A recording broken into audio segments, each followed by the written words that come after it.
저는 지금 이 시간이 정말 중요하고 소중하다는 것을 알고 있습니다. 오늘은 휴일이 아닙니다. 쉬는 시간이 아니라는 거죠. 하나님의 말씀을 통해서 재창조되는 소중한 날입니다. 그러므로 이렇게 소중한 이 시간에 하나님의 말씀이 올바르고 진실하게 증거되어야 합니다. 올바르지 못하고 진실한 이야기가 오고 가지 않으면 생명의 역사가 없는 거죠. 이런 얘기가 있죠. 정신 차려야 합니다 라는 얘기를 여러분 많이 합니다. 정신 차려라. 이 말은 정신 차려라. 차려라는 것은 밥상 차려라. 차려라랑 똑같은 거예요. 여러분 밥상 차릴 때 숟가락, 젓가락 함부로 두지 않지 않습니까? 밥그릇, 국그릇 섞어놓지 않습니다. 다 놓는 순서들이 있습니다. 자리들이 있는 거죠. 혼돈, 밥상 차려라, 정신 차려라, 혼돈하지 말라는 거죠. 우리 정신세계, 마음, 영도 혼돈이 되면, 뒤죽박죽이 되면 뭐가 뭔지 모르는 겁니다. 하나님이 보여주고 하나님이 말씀하셔도 들리지도 않고 보이지도 않습니다. 그저 내가 알고 있는 거 가지고 험한 세상을 살 수밖에 없는 연약한 거죠.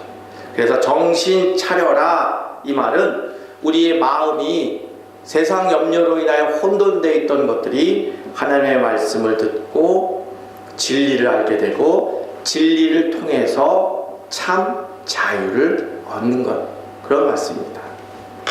그래서 저는 하나님의 말씀을 올바르고 진실하게 서로 나누기를 저는 간절히 바랍니다. 제가 이런 농담을 들은 적이 있어요. 어떤 분이 하나님께서 지금 지옥을 보수 공사하고 계신다는 얘기를 들었어요. 그 말이 뭐냐? 한국에 가면 찜질방이 있잖아요. 그 찜질방에 있는 온도가 지옥불을 무색할 정도로 너무 뜨거운데 사람들이 그걸 너무 잘 견디는 거예요. 그래서 하나님께서 지옥불을 온도를 더 높이고 있다고 그런 농담을 들었어요. 이렇게 농담으로 듣는데 어떤 사람은 이거를 들으면 오늘 밤 못 자요. 무서워하는 거죠. 지옥에 대한 무서움 때문에 마음에 공포를 느끼는 거죠. 여러분 어떠세요? 여러분은 설마 지옥 가지 않으려고 예수님 믿는 건 아니시겠죠? 정말 우리가 지옥 갈 뻔했다는 건 알고 계시죠? 그렇지만 이거 안 듣고 가시면 큰일 납니다. 우리가 지옥 갈 뻔은 했지만 우리는 거기서 빠져나왔습니다. 우리는 어둠을 쫓는 것에 관심이 없어요. 빛이 들어오는 것, 즉 천국의 기쁨을 누리는 것이 우리의 관심인 것이죠. 여러분 예수를 믿고 계시잖아요. 예수를 믿고 난 이후에 여러분의 인생 가운데 메인 것으로부터 자유를 얻고 해방을 얻으셔서 참 기쁨을 누리며 하루하루 정말 살고 계십니까? 아니면 신앙생활은 그저 장식품, 액세서리, 가정에서, 직장에서, 사업터에서 살아가는 삶하고 교회에 와서 예배드리는 삶하고 별개이십니까? 참 그렇게 살면 괴로워요. 제가 잘 압니다. 거듭나기 전에 저의 삶이 그랬었습니다. 여러분, 예수를 믿고 난 이후에 여러분의 몸과 마음과 영이 정말 편해지셨습니까? 예수를 믿고 난 이후에 과거로부터 오는 죄책감으로부터 두려움으로부터 자유를 얻어 계십니까? 예수를 믿고 정말 하늘의 기쁨을 누리면서 살고 계십니까? 비록 내가 가난하고 못 배우고 없어도 예수를 믿고 난 이후에 알 수 없었던 하늘의 기쁨을 누리면서 하루하루 살고 계십니까? 사랑하는 동정 제일가족 여러분, 죽어야만 천국 가는 것 아닙니다. 천국은 지금 이곳에서 예수를 믿고 있는 나로부터 우리 가족, 내 직장, 내 자녀에게 확장되는 것입니다. 천국은 미래적 사건이 아니라 현재적 사건. 그게 무슨 말이에요? 예수 그리스도가 역사 속에 우리가 살고 있는 역사 안에 들어오시고 난 이후부터 천국은 우리가 살고 있는 현재적 사건이라는 것입니다. 예수님에게 부름받은 저와 여러분들이 내 가족, 내 직장에 하나님의 나라의 기쁨과 평강을 나누어주는, 증거하는 사명자로 우리를 불러주셨다는 것입니다. 예수를 믿지 않는 내 가족들, 내 직장 동료들에게 바로 우리를 통해서 하나님의 크신 사랑으로 축복하라는 것이 우리의 사명이라는 것입니다. 예수를 믿고 있는 우리들은 오늘 죽어도 무섭지 않습니다. 인생은 아파서 죽는 게 아닙니다. 하나님이 불러줘야 가는 인생이지 않습니까? 건강하게 살았던 우리들도 오늘 밤 하나님이 불러주시면 하나님 품에 갈 수밖에 없는 인생들인 것입니다. 우리가 이 세상 살면서 지치고 쓰러지고 절망 속에 있어도 두렵지 않습니다. 왜냐하면 하나님이 계시잖아요. 하지만 우리가 사랑하는, 예수 믿지 않는 내 아내, 내 남편, 내 부모, 내 자녀들, 그들은 이 세상 살아가는 것이 얼마나 두렵고 무섭겠습니까? 문득 이런 생각이 들 겁니다. 죽으면 어떻게 할까? 정말 내가 죽으면 내 자식, 내 아내, 내 남편은 누가 지킬까? 저는 임종 예배를 누구보다 많이 드렸던 사람입니다. 마지막 인간이 이 세상을 떠났을 때 모습들을 많이 봤습니다. 많은 분들이 죽는 것을 무서워합니다. 죽음을 다른 사람의 이야기로, 다른 사람의 병든 나이 많은 노인들의 이야기로만 알고 있다가 나의 사건으로 깨닫게 되고 나의 사건으로 받아들일 때 눈뜨고는 참아 볼 수 없을 만큼 힘든 모습들을 저는 많이 봤습니다. 그래서 저는 잘 압니다. 하나님이 아닌 모든 피조물들은 죽음을 두렵고 두려워하는 것입니다. 그런데 하나님을 믿지 않는 내 사랑하는 그들이 얼마나 무섭고 두렵겠습니까? 그 죽음의 두려움을 삼키며 살아가는 그들을 하나님께서는 바로 부름받은 우리들을 통하여서 그들에게 메시지를, 하나님의 뜻을 전하는 겁니다. 하나님은 당신을 사랑하십니다. 아무 조건 없이, 아무 조건 없이 하나님은 당신을 진실로 사랑하십니다. 이런 메시지를 전하는 것이 우리들이 세상을 살아있는 이유 중에 하나입니다. 이 놀랍고 놀라운 하나님의 사랑이 이 땅에서 정말 이루어지기를 바라는 것이, 그렇게 기도하는 것이 주기도문입니다. 그렇게 살라고 당부하신 것이 바로 주기도문의 정신입니다. 여러분, 기도는 여러분 뭐라고 생각하세요? 교회 다니다 보면 많은 분들이 신앙 상담을 하는 걸 보면 첫 번째 아니면 두 번째가 저 기도 못해요. 목사님, 제가 기도 딱 5분만 하면 다 끝나요. 5분만 하면 모든 기도는 다 끝나요. 근데 목사님 무슨 기도를 그렇게 1시간, 2시간 하세요? 목사님 그렇게 죄가 많으세요.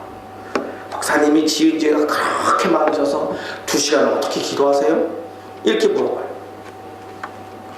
저도 거듭나기 전에 밤새워 기도했습니다. 고등학교 때부터 밤새워 철야 기도하고 굶어가며 기도하고, 그것도 안 되면 산속에 오살리 금식기도원 땅굴에 들어가서 문 잠가 놓고 하나님 앞에 엄청 기도했던 사람입니다. 나의 억울함, 나의 처지, 나의 답답함, 다급함을 하나님 앞에 그냥 쏟아냈습니다. 그게 기도인 줄 알았습니다. 그런데 하나님을 정말 알고서부터는 기도가 그런 것이 아니라는 것을 알게 되었죠. 여러분도 자식들 키우지 않습니까? 여러분의 자식이 땡깡 부리고 떼쓰면 아비의 마음은 어떻겠습니까? 다 큰 자식이 언제까지 아버지에게, 어머니에게 해달라고 어거지를 부리고 땅바닥에 둥글면 아비의 마음은 정말 슬플 겁니다. 하나님은 하나님의 그 깊은 고뇌를 정말 제대로 알아주는 하나님의 자녀가 필요하신 겁니다. 동경제일교회 우리들에게도 마찬가지입니다.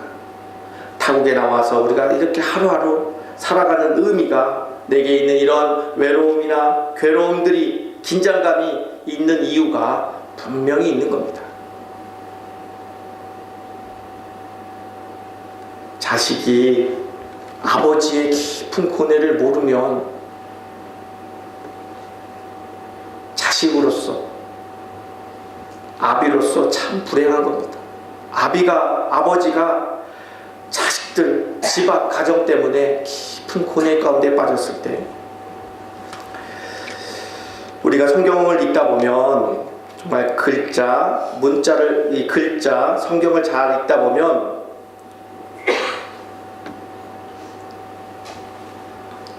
내가 알고 있는 단어의 의미와 성경에서 말씀하시고 있는 의미가 다를 수 있습니다. 그거를 깨닫는 것이 하나님의 뜻을 쫓아가는 것입니다. 그래서 성경을 워드게임이라고 하는 미국의 신학자들도 있습니다. 단어를 알아가는 것. 예를 들면 이런 겁니다. 회개. 회개를 여러분 뭐라고 생각하세요? 회개는요, 뭔지 잘못을 인정하고 용서를 구하고 손을 싹싹싹 비는 것을 회개라고 부르지 않아요? 이렇게 얘기합니다. 잘못했다고 싹싹싹 빌면 뭐합니까? 돌았으면 또 그런 일을 또 할 텐데. 부모들은 자식들 그 마음을 알지 않습니까? 그래도 넘어가 주는 거 아니겠습니까? 성경에서 말하는 회개는 그런 거 아닙니다. 감히 하나님을 어떻게 우리가 속이겠습니까? 회개는 이겁니다. 살수록 무지하고 연약하고 완악하기만 한 나를 용서해 주신 하나님께 감사하면서 살아가는 것이 진정한 회개라고 말씀하십니다. 기도도 마찬가지입니다. 성경에서 말하는 기도, 원하는 거 해달라고 떼쓰는 게 하나님이 원하시는 기도가 아니고, 그러한 마음으로 소망하면서 사는 것이 기도인 겁니다. 입으로 구성으로 떠들어서 기도하는 그것만이 기도가 아니라, 그렇게 열심히 구성 기도하고 면벽 기도하고 묵상 기도까지 하고, 그리고 자리에 일어나서 가정에 들어가서 직장에 들어가서 그렇게 사는 것까지 포함하여서 기도라고 얘기하는 것입니다. 주기도문에는 7가지의 간구가 있어요. 그 7가지 중에서 하나님께 관한 기도는 3가지입니다. 아버지의 이름이 거룩히 여김을 받으시오며, 아버지의 나라가 임하옵시며, 아버지의 뜻이 하늘에서 이룬 것 같이 땅에서 이루어지리라. 이렇게 3가지예요. 오늘은 주기도문 4번째 시간입니다. 마가복음 6장 9절, 첫 번째, 하나님에 관한 것, 이름이 거룩히 여김을 받으시오며, 이거예요. 이거를 이해하기 쉽기 위해서 현대어 성경이라는 성경을 보면 이렇게 말씀하세요. 당신의 이름만이 거룩히 여기게 되기를 원합니다. 이런 뜻입니다. 이름이 거룩히 여김을 받으시오며, 이렇게 우리에게 기도를 가르쳐 주셨어요. 우리를 이용하여서 하나님의 이름이 거룩히 여김을 받으시겠다는 거죠. 저와 여러분, 사실 저와 여러분 스스로가 우리를 잘 알잖아요. 착한 사람, 악한 사람, 종이 한 장 차이입니다. 정말 착한 사람, 정말 못된 사람, 종이 한 장 차이입니다. 착한 사람도 환경과 여건이 맞으면 돌변할 수밖에 없는 거예요. 왜냐하면 죄성이 있기 때문에, 악하고 약하기 때문에 죄성이 있습니다. 사람들이 이렇게 물어봐요. 목사님, 예수님 잘 믿으면 훌륭한 인격을 가지는데 왜 제가 아직도 죄인입니까? 이렇게 얘기해요. 또 이렇게 물어봐요. 목사님, 예수 잘 믿으면 제가 악하고 약합니까? 이렇게 얘기해요. 어떤 권사님들이 이렇게 물어봐요. 목사님, 제가 예수를 오래 믿었는데 아직도 제가 죄인 중에 괴수인가요? 이렇게 물어봐요. 예수를 믿고 나서 죄는 없어지는 게 아닙니다. 죄 없다 쳐주는 것입니다. 그러니까 은혜죠. 걸레로 빡빡빡빡 문질러서 싹 없어지는 게 아닙니다. 그냥 쭉 죄는 가지고 가는 겁니다. 하지만 예수를 믿고 난 그 시점부터 하나님께서 우리를 봐주시는 거죠. 봐주셔서 죄 없다 쳐주겠다고 약속해 주신 거죠. 그래서 은혜로 하루하루 살아가는 거죠.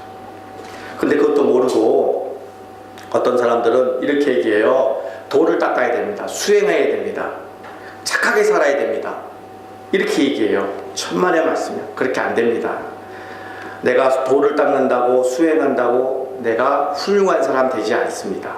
착한 사람, 신이 되지 않습니다. 이게 바로 종교의 가르침입니다. 속으면 안 되죠. 착하다고 하는 사람도 환경과 못된 사람들이랑 어울려 살다 보면 악한 자로 돌변합니다. 그게 우리 진짜 모습인 거죠.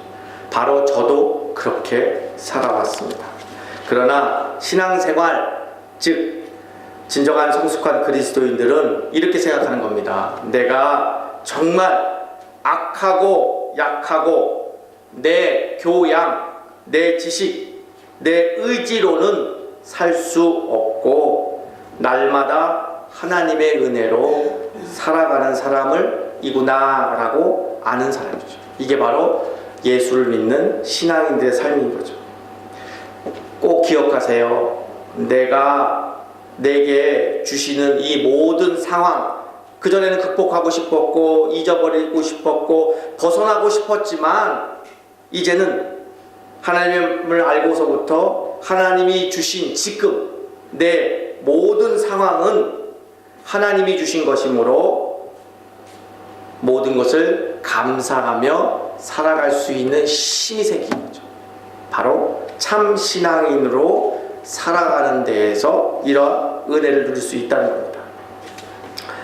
우리처럼 이렇게 본디 악하고 약한 우리들을 동원하셔서 하나님께서는 왜 당신의 이름이 거룩히 여김을 받겠다라고 말씀하실까요? 여러분, 옛날에 어르신들이 자녀들이 밖에 나가면 자식들을 부릅니다. 얘야, 너 언제 서울 가니? 너 언제 동경 가니? 이렇게 물어보시고 꼭 이렇게 얘기합니다. 선영아, 네가 동경에 가서 살 때 아버지 얼굴, 아버지의 이름 먹칠하지 말게 살아라. 어디를 가든지 가문을 빛내는 사람이 돼야지. 이렇게 얘기하십니다. 여러분 아마 어르신들도 아마 그런 마음이 있으실 것입니다. 이 말은 한 개인, 딱 한 사람의 삶이 혼자만의 것이 아니라는 것을 말하는 거죠. 그가 속한 가문, 그의 가족 모두의 이름이 걸려 있는 것입니다.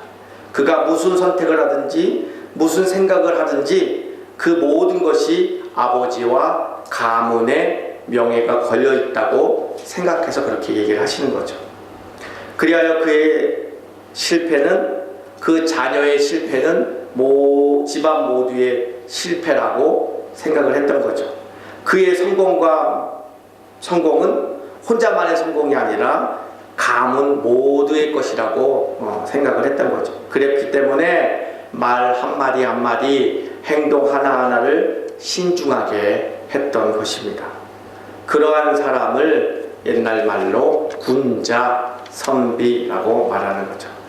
우리 모두의 모든 삶의 현장에서 모든 삶의 내용을 통하여서 하나님께서는 당신의 이름을 걸어놓겠다라고 말씀하시는 것이죠. 그리하여 우리의 삶은 나 혼자만의 것이 아니라는 거죠. 내가 말하고 내가 행동하고 이런 모든 것들은 뭐랑 연결되냐면 하나님의 이름과 하나님의 영광이 걸려있다라고 말씀하시는 거죠. 그런 의미에서 여러분 한 사람 한 사람은 정말 소중합니다. 여러분 안에 약한 것들, 핸디캡, 열등감이 있는 그 무엇 때문에 속지 마세요. 무엇이 없습니까? 못 배우셨습니까? 돈이 없으십니까? 건강이 약하십니까? 속지 마세요. 하나님이 바라보는 여러분들은 너무너무 소중합니다. 이른바 여러분들은 하늘나라의 VIP라는 것이죠. 스스로 여러분의 신분을 잊어버리시면 안 됩니다. 저는 여러분들에게 이런 질문을 같이 생각해 봤으면 좋겠어요. 하나님은 어째서 우리들의 하나님께 영광 돌리는 것이 왜 필요하실까?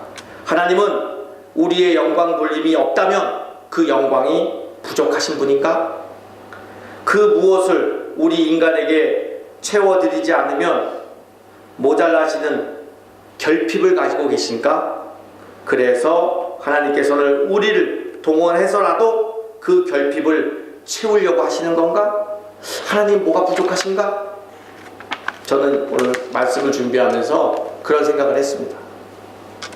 그런데 사랑하는 우리 동경 제일가족 여러분, 하나님께서 영광이 모자라서 우리의 영광을 받으시겠다고 영광을 구걸하시는 분은 아니십니다. 하나님은 홀로 그 영광은 무궁하십니다.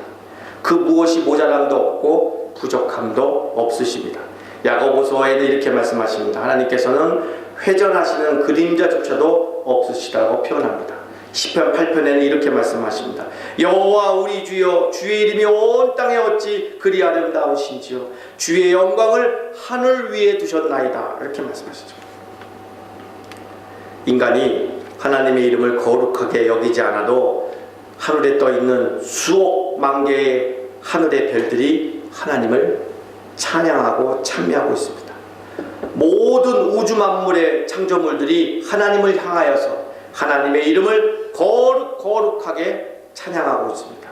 인간들이 동원되지 않더라도, 여러분과 제가 동원되지 않더라도 이미 하나님은 영광과 하나님의 이름이 높임을 받고 계시고 있다는 것입니다.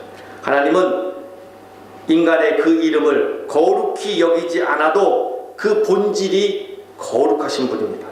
결코 영광이 조금도 모자란 분이 아니십니다.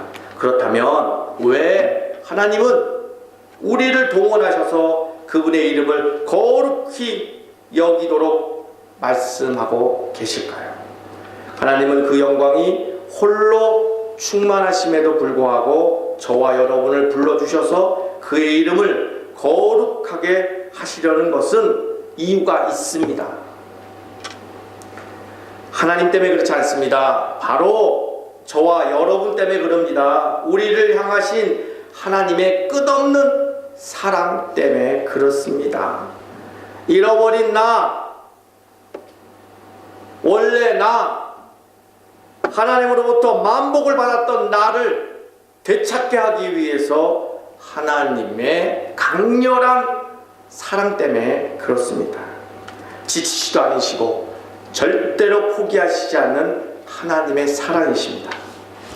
하나님이 그 무엇이 모자라거나 결핍해서 결코 우리를 부르신 것이 아닙니다. 부족함과 결핍은 오히려 우리들에게 있습니다. 우리 인간은 본래적으로 영적인 존재로 하나님을 닮게 창조되었습니다. 영적인 존재인 하나님께 창조받은 우리들은 하나님께서 천지 만물을 창조하실 때 하나님과 닮은 유일한 피조물로 우리를 만들어 주셨습니다. 그래서 하나님께서는 첫 번째 사람인 아담을 통해서 이 세상을 다스리는 파트너로 세워 주셨습니다. 그래서 이 풍성한 세상을 함께 나누며 함께 기뻐하고 하나님과 사귐이 있었습니다. 아담은 이렇듯 영적인 존재로 창조되어서 하나님과 깊은 교제하며 교통하는 삶으로 존재했던 것입니다. 첫 번째 사람의 존재의 목적이 바로 이겁니다. 창조 세계의 파트너로 하나님께 부여받은 그 권능을 가지고 이 세상을 살았던 것이죠. 온 땅에 충만한 하나님의 이름을 거룩히 찬양하면서 하나님을 영화롭게 살아가는 것이 그 존재의 목적이었습니다. 그런데 그 아담이 하나님께서 풍성한 부요함이나 자유와 생명을 허락하셔서 만끽하도록 허락하셨는데 그 자유를 아담은 하나님을 배반했습니다. 거역했습니다. 그리하여 그 놀라운 지위를 잊어버렸습니다. 그 죄로 말미암아 그 모든 특권을 다 잃어버린 것입니다. 하나님과 교통함으로 하나님을 찬미하는 영적인 특권을 상실하고 말았습니다. 그것은 곧 하나님의 이름을 거룩히 여기는 삶의 내용을 잃어버렸다는 것을 뜻하는 것이죠. 이 말은 더 이상 사람들 입에, 인간의 입에 하나님의 이름을 불려지지 않게 된 겁니다. 잊어버린 겁니다. 가장 아름다운 특권을 잃어버린 아담, 그는 에덴 동산에서 추방되었습니다. 그리고 있을 수 없는 재앙이 다가왔습니다. 하나님과 교제가 단절되었습니다. 그리고 하나님을 두려워하게 됐습니다. 그리고 사람의, 인간의 존재의 의미를 잃어버리게 되었습니다. 그러므로 아담 이후의 모든 아담의 후손들은 이러한 영적인 결핍을 가지고 살아가는 겁니다. 하나님의 이름을 거룩하게 하고 영광을 돌리는 존재로서 그 존재의 의미를 상실하며 살아갑니다. 그러고 난 이후에 인간들은 아무리 배불리 먹어도 육체적인 배부름은 있을지라도 영적인 배고픔을 가지고 살 수밖에 없는, 불만족스럽게 살 수밖에 없는 것입니다. 아무리 좋은 옷을 입어도 만족이 없습니다. 따뜻하지가 않습니다. 아무리 좋은 옷을 입어도 고독하고 불안한 것입니다. 아담 이후의 모든 아담의 후손들은 그 혈관 속에 흐르는 불만족, 고독, 불안을 끌어안고 살 수밖에 없는 것이죠. 그래서 어떤 신학자들이 이렇게 얘기해요. 인간의 존재를 아담적 존재다, 이렇게 얘기하는 거죠.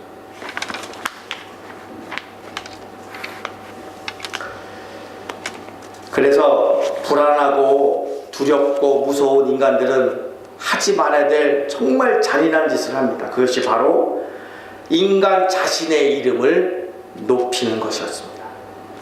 하나님과 하나님 이름 대신에 인간 자신을 높이는 것이죠. 그리고 인간 자신을 섬기는 것입니다. 이러한 인간의 영적인 결핍 상태에서 나온 것이 인간 숭배입니다. 그것이 창세기 11장 바벨탑 사건에서 우리는 잘 볼 수 있습니다.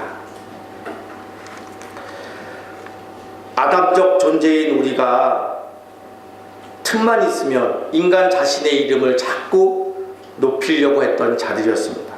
하나님의 영광을 위한 삶이 아니라 자기 중심의 삶을 살아갈 수밖에 없는 것이죠. 혈관의 피처럼 죄와 교만으로 가득 차게 살 수밖에 없는 것이죠. 어쩔 수 없었습니다. 본능처럼 죄를 먹고 사는 존재들, 전혀 하나님과 관계없이 말하고 살아가는 것이죠. 시편의 기자들은 이렇게 얘기합니다. 우리의 목구멍은 열린 무덤이요 그의 혀와 입은 독이 가득한 자들이다 라고 말하는 거죠. 가슴에는 죄의 의지가 가득 차고 손과 발에는 어떤 거룩한 것과 전혀 관계없는 죄를 향한 의지가, 죄를 향하여서 다름박진다고 말씀하고 있습니다. 하나님 앞에 교만한 자로, 하나님 앞에 멸망받아 마땅한 자로 살아가는 거죠. 바로 저와 여러분들이 그러한 존재였었습니다. 이러한 영적인 결핍으로 인해서 그 어떤 소망과 위로가 없었습니다. 이러한 아담적 존재인 우리를 하나님께서는 포기하고 버리지 않으셨습니다.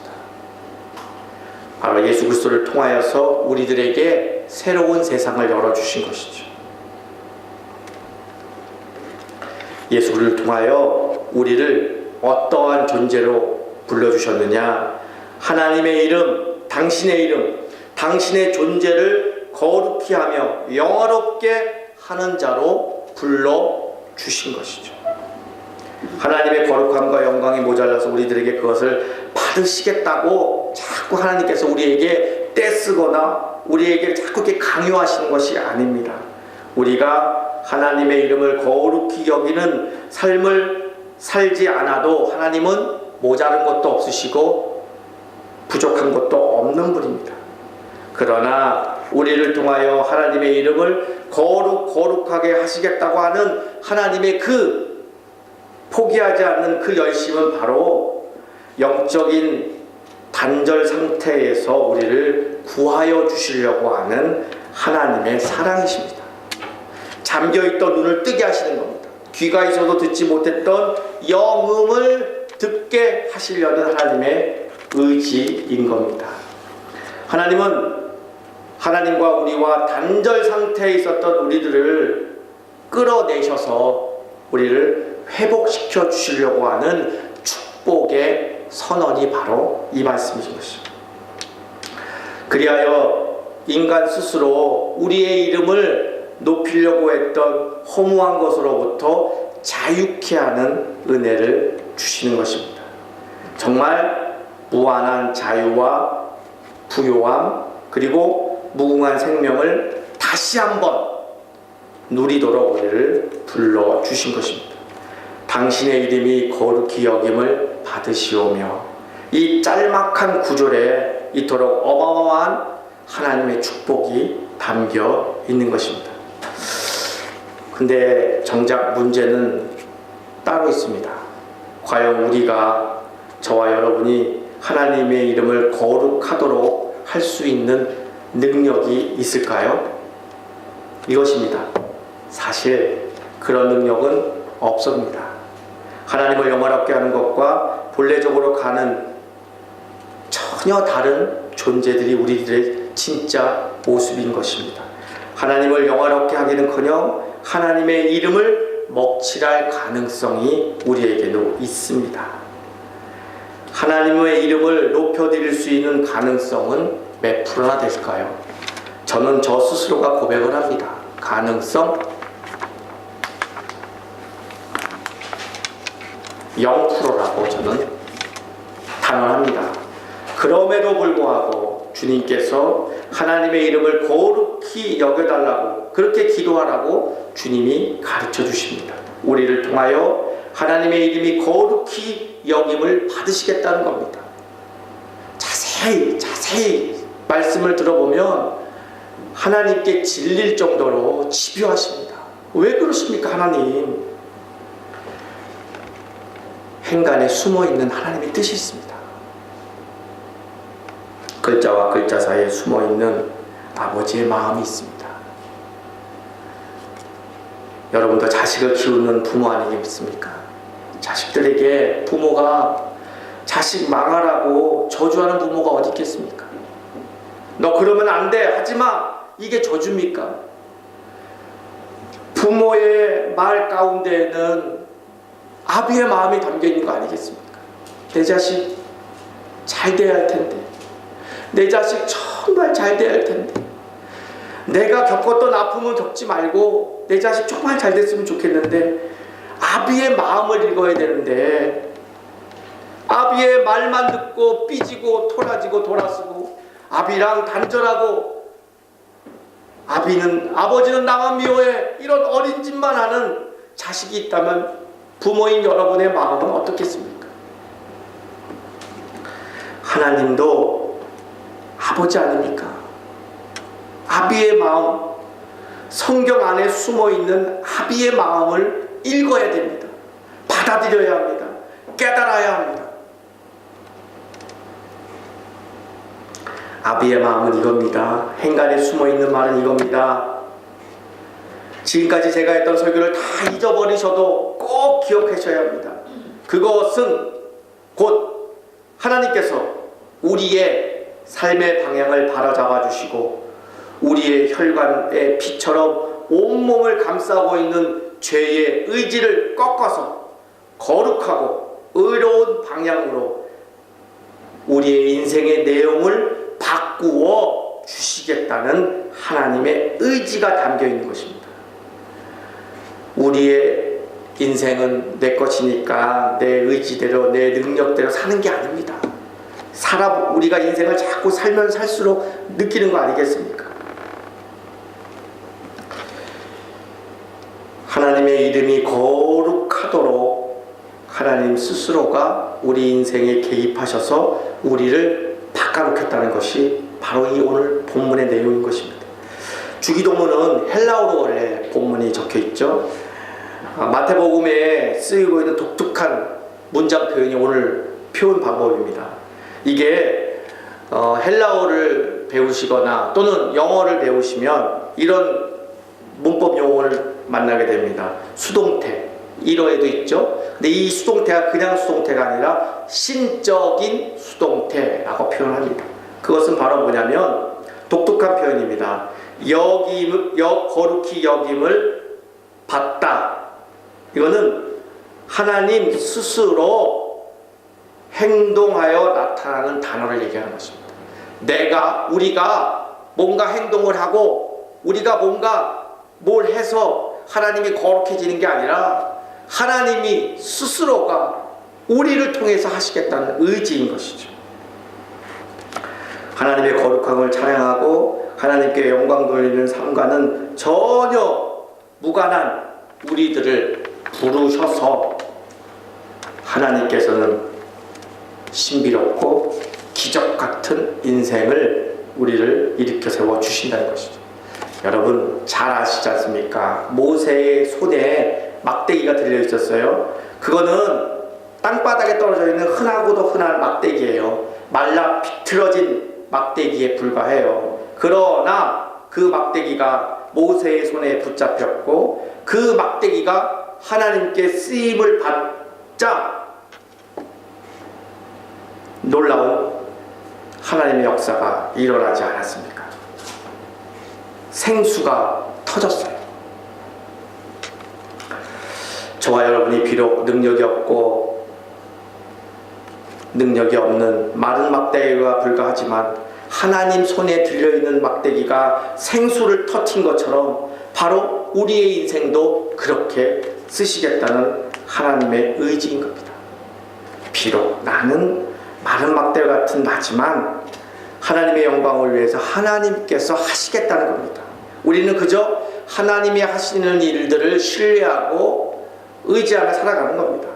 여러분 수영하지 않습니까? 수영 잘하는 사람들은 온 몸에 잔뜩 힘을 주면 가라앉습니다. 그냥 힘을 빼고 물을 신뢰하고 물 위에 떠 있으면 되는 겁니다. 그러면 수영이 가능한 것이죠.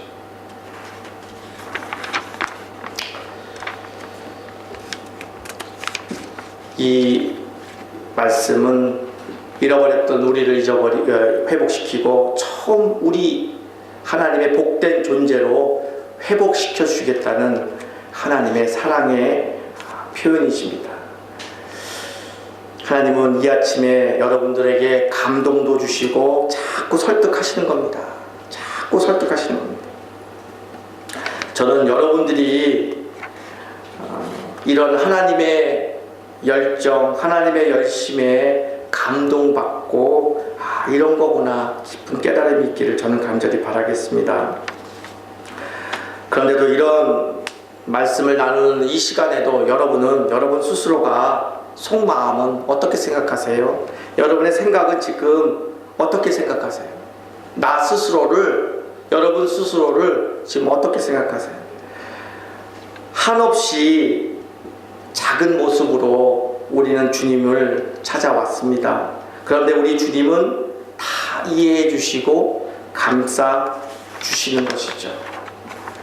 우리가 어릴 적이나 또 아버지가 품에 안아주시면 동네에 유리창을 깼거나 또는 지나가는 사람을 돌로 던져서 맞아서 머리통이 터져서 정말 온 난리가 났을 때 아버지가 조용히 다가와서 꼭 안아주시잖아요. 아버지가 얘야 괜찮아, 아버지가 있잖아, 아버지가 다 책임져주고 다 물어줄게, 괜찮아 라고 자식을 안아주시잖아요. 우리들은 악하고 약한 죄성을 가지고 살 수밖에 없습니다. 그래서 세상살이 하다 보면 외로울 수도 있어요. 또는 가난하게 살 수밖에 없어요. 또는 배우지 못한 서러움으로 살 수 있어요. 또는 극복하지 못할 절망 가운데 몸부림칠 수밖에 없는 분들이 계셔요. 또는 치료되지 않을 질병과 싸우는 분들이 계세요. 또는 하늘이 무너질 것 같은 사랑하는 사람들과 이별한 분들도 계세요. 또는 친구의 배신으로 인해서 정말 잠 못 자는 분들이 계세요. 육체적인 장애, 마음의 상처들이 있어요. 그런 우리들이 어떻게 하나님의 이름을 높여드리고 영광을 돌리겠습니까? 그러나 하나님을 알면 알수록 나에게 있는 이 아픔은 하나님이 주신 것입니다. 왜냐? 우리를 기르시는 거죠. 그렇게 키우시는 것이죠. 그래서 하나님을 알면 알수록 내게 있는 그 모든 것이 다 감사함으로 살아갈 수 있는 소중한 인생이 될 수 있는 겁니다. 이걸 깨달으면 이전까지는 하루하루 살았던 그의 삶이 이후부터는 내 하루하루가 정말 소중한 하루하루 살 수 있는 것이죠. 사랑하는 여러분, 인생길이 고나고 힘들 때 너무 쉽게 포기하지 마세요. 여러분, 너무 힘들다고 입으로 가정을 포기하지 마세요. 자녀를 포기하지 마세요. 남편과 아내를 포기하는 듯한 말을 하지 마세요. 또한 여러분들에게 소중한 인생을 너무 쉽게 포기하지 마세요. 여러분들을 향하신 우리가 도저히 알 수 없는 하나님의 크신 뜻이 분명히 있습니다. 내게 있는 이 모든 아픔을, 고난을 통해서 하나님의 영광스러운 자리로 우리를 불러주신 것입니다. 저는 저에게 있는 상처와 고난은 하나님이 주신 특급 선물이라고 늘 생각을 합니다.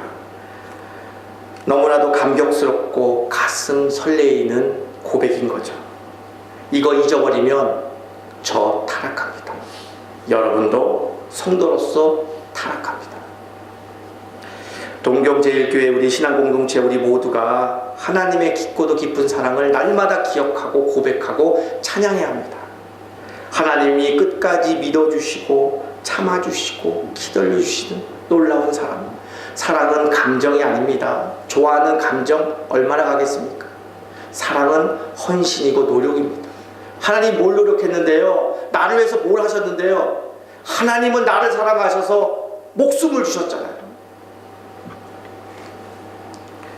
누가 누구를 믿어요? 이 세상 살아가면서 누가 누구를 믿어요? 나 스스로도 나를 믿을 수 없을 만한 세상인데, 그런데도 하나님은 우리를 믿어주시잖아요. 그리고 참아주시고 기다려주시고 그 놀라운 하나님의 사랑을 온전히 다 아낌없이 누리도록 여러분을 불러주셨다는 것이 바로 오늘 말씀의 핵심입니다. 부디 제발 여러분 모두가 하나님의 사랑으로 풍성하고 풍요한 아버지의 사랑을 누리며 사는 복된 인생 되시길 간절히 축원드립니다. 기도드리겠습니다. 아버지 하나님, 하나님의 말씀을 올바르고 진실하게 나누었습니다.